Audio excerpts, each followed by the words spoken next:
श्रद्धा Walker हत्याकांड पर गरमाई सियासत।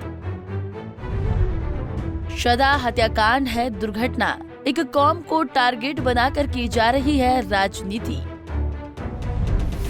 श्रद्धा आफ्ताब पर कौन कर रहा राजनीति। गुजरात चुनाव में श्रद्धा हत्याकांड की एंट्री, हो रही ध्रुवीकरण की कोशिश। श्रद्धा वालकर हत्याकांड की आवाज अब सियासी गलियारों में भी गूंजने लगी है। आपको बताते हैं कि गुजरात में विधानसभा चुनाव का बिगुल बज चुका है, जिसमें असम के सीएम हिमंत बिस्वा शर्मा ने कच्छ में एक रैली को संबोधित करते हुए कहा कि अगर देश में कोई मजबूत नेता नहीं होता तो आफ्ताब अमीन पूनावाला हर शहर में पैदा होगा और हम अपने समाज की रक्षा नहीं कर पाएंगे। सीएम मोदी के लिए बल्लेबाजी करते हुए शर्मा ने इस बात पर जोर दिया कि देश को नरेंद्र मोदी को केंद्र में तीसरा कार्यकाल देने की जरूरत है। हिमंत बिस्वा शर्मा ने हत्या के मामले का भयानक विवरण सुनाते हुए इसे लव जिहाद करार दिया। तो वहीं दूसरी तरफ राजस्थान के सीएम और गुजरात चुनाव में कांग्रेस के वरिष्ठ पर्यवेक्षक अशोक गहलोत ने कहा कि श्रद्धा हत्याकांड को मुद्दा बनाकर दूसरी पार्टियां राजनीतिक रोटी सेक रही हैं।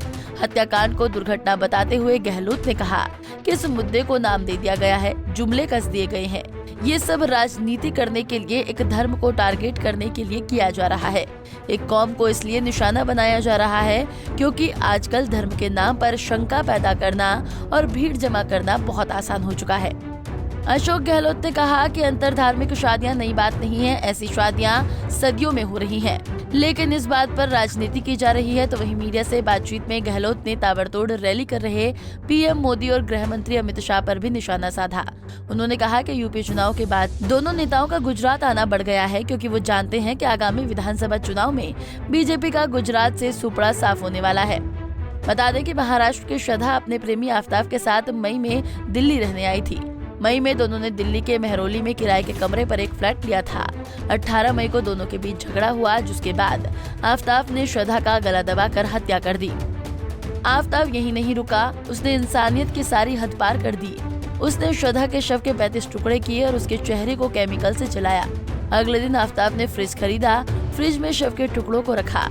आफ्ताब रोज रात मेहरौली के जंगलों में शव के एक टुकड़े को ठिकाने लगाने जाता था। उसने ऐसा करीब 20 दिन तक किया। किसी को शक न हो कि श्रद्धा की मौत हो गई है, इसलिए वो कई दिनों तक उसका सोशल मीडिया अकाउंट चलाता रहा और उसके दोस्तों से बात करता रहा। श्रद्धा की मौत का राज करीब 3 महीने के बाद तब खुला, जब उसके एक दोस्त की कॉल और मैसेज का बहुत दिनों तक श्रद्धा ने कोई जवाब नहीं दिया। जिसके बाद दोस्त ने सारी बात श्रद्धा के पिता को बताई। दोनों पुलिस के पास पहुँचे। जब पुलिस ने आफ्ताब से पूछताछ की तो ये राज खुला। आफ्ताब से पूछताछ के बाद पुलिस लगातार मेहरौली के जंगलों की जांच कर रही है। अब तक श्रद्धा के शव के 17 टुकड़े मिले हैं। हालांकि ये टुकड़े श्रद्धा के शव के ही हैं। इसकी जांच के लिए उन्हें फॉरेंसिक लैब भेजा गया है। हमसे जुड़े रहने के लिए हमारे YouTube चैनल को सब्सक्राइब करें और नई वीडियो की नोटिफिकेशन के लिए बेल आइकॉन को दबाएं।